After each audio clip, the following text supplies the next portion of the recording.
Hi there, Andy here. So let's talk about electron configuration. Electron configuration. So, what exactly is an electron configuration? Well, it's basically describes the distribution of electrons in an atom. So what do we mean by that, really?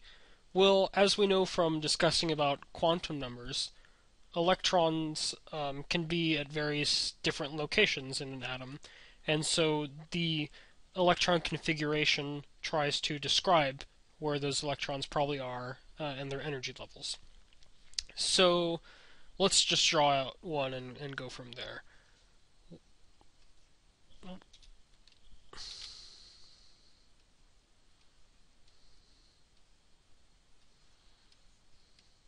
Okay, what did I draw here? Well, what's related to what we know? These numbers right here correspond to the quantum numbers, the principal quantum numbers. So they're basically the shell. So this is the first energy level, the second energy level, the second energy level again. These S's, let's use a different color. These S's and P are the shape. We talked about earlier how S is spherical and P is dumbbell shaped. And then what are these numbers? These 2, 2, and 6. These are the actual electrons. So a more accurate way of drawing this might be 1s dash 2s dash 2p dash dash dash. And so the reason I'm drawing in these dashes is because these dashes are the actual orbitals. So we have these orbitals, then we have the shape, and principal quantum number. So this is lining up really nicely with what we know about our four quantum numbers that describe the address of an electron. And so here we want to draw in the electrons. So let's draw in, we have one electron, and then we're going to draw in our second electron in this orbital because we know that we want to fill the lowest energy levels, and we talked about earlier when we look at this energy diagram that 1 n equals 1 is down here, n equals 2 is higher. So we know that the 1 primary quantum number is the lowest energy, and so we need to fill it up with both of the electrons. Now I drew two arrows pointing in different directions because those signify the spin of the electrons. So that's the spin. So direction equals spin. So we have a positive and a negative. But you don't need to think too much about that. Just know that each arrow represents the direction of spin of the electron and that they need to be opposite when they're in the same orbital. So let's take that off. And so let's draw in more electrons. We're going to draw one here, and then we know that we need to complete this subshell, so we fill up the orbital. Now let's continue drawing electrons. We have 4. How many electrons do we have total? We have 10 electrons total. And we have 4, so we need to draw 6 more. So I'm going to draw them in one at a time. Notice how I fill up the individual orbitals first, and then I go back and pair them up. You guys remember what rule that is? That's Hund's rule. If you don't know that, go back and review. Hund's rule. And so here we go. We filled up the entire orbital because, or excuse me, the entire subshell. Because it's completely filled up,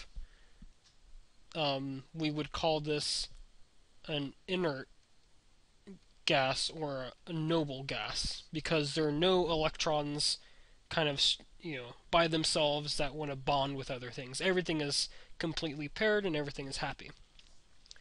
So if you haven't noticed by now, since there are 10 electrons and this is a neutral atom, that means that there are 10 protons, and so this element is actually neon.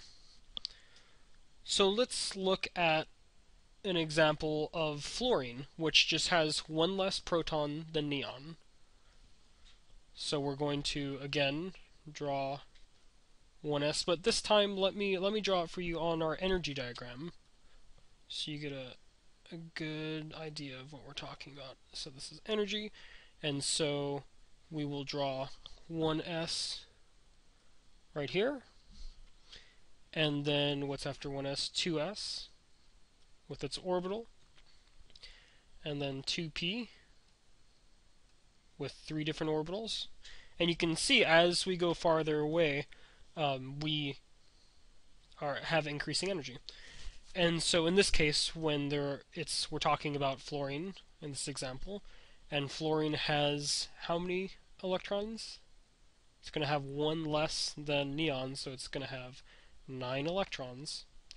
And let's fill them up. 1, 2, 3, 4, 5, 6, 7, 8, 9. So you can see that we have kind of this one electron out on its lonesome, and that's going to want to interact and bond with other things. And notice how, again, we filled up the orbitals in one direction before pairing them in accordance with Hund's rule.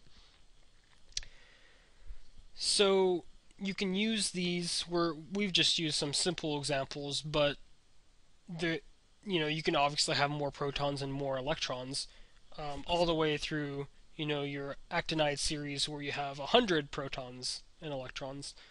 So we have a convenient way of knowing what order to go, for 1s, 2s, 2p, because it gets a little tricky later on.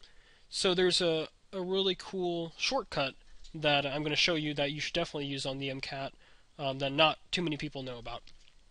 So when you're trying to figure out the order, draw a grid. So just list numbers down, 1, 2, 3, 4, 5, and then continue listing numbers in this type of grid. Right, so 1, 2, 3, 4, 5, and then down 1, 2, 3, 4, 5, 2, 3, 4, 5, 3, 4, 5, 4, 4, 5. And so why do we do this? Well, each row represents a shape. So this is going to be S, it's going to be D, this is going to be P, going to be D, and then it's going to be F. Remember we talked about our shapes. And you can determine the order that you fill your electron configuration, remember in ground state, by drawing these lines at an angle.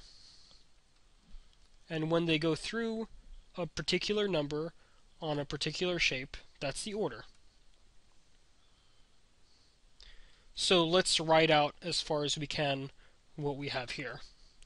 So we have 1s, 2, because there are 2 maximum in S. Then we have, so that was this, and now we go 2s2. Then we go 2p, and then max for p is 6, so 2p6. And then we continue following it, 3s2. And then D can hold a maximum of 10. So, but we're not at D yet, so we're going to keep going, so 3p6, 4s2, 3d10. So notice here we went from, up until now we've gone 1, 2, 3, 1, 2, 2, 3, 3, 4, but now we go back down to 3 because D is special in terms of its energy. So even 3 might be a lower principal quantum number, it's still a higher energy than 4s. So we're 3d10,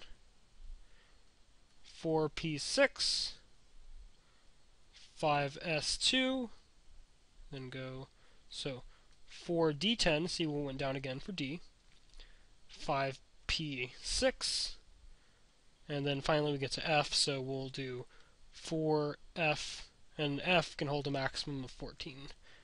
4f14, and then 5d10. So obviously, when we get a lot of electrons, you can use this to describe it. So let's add up the electrons and see kind of what element we got. So 2 plus 2 is 4, plus 6 is 10, 12, 18, 20, 30, 36, 34, 44, 50, 64. So 74 electrons, which means there are 74 protons. And what element is that? That is tungsten. Tungsten. And so, we described a pretty complicated element by drawing all this. Instead, you can draw this out, or you can kind of shortcut it. If we were to go to the noble gas immediately before tungsten, which would be xenon, xenon represents 54 electrons, and so you could kind of cut out the portion. Oh, too far. You could cut out the portion and just write xenon and then this, so you can save time, and this will help you describe things faster. So I hope you learn how to write electron configurations, and remember that this is all, remember this important point, it's in the ground state, and when you excite something, it'll change the electron configuration a little bit, and we'll talk about those special cases next.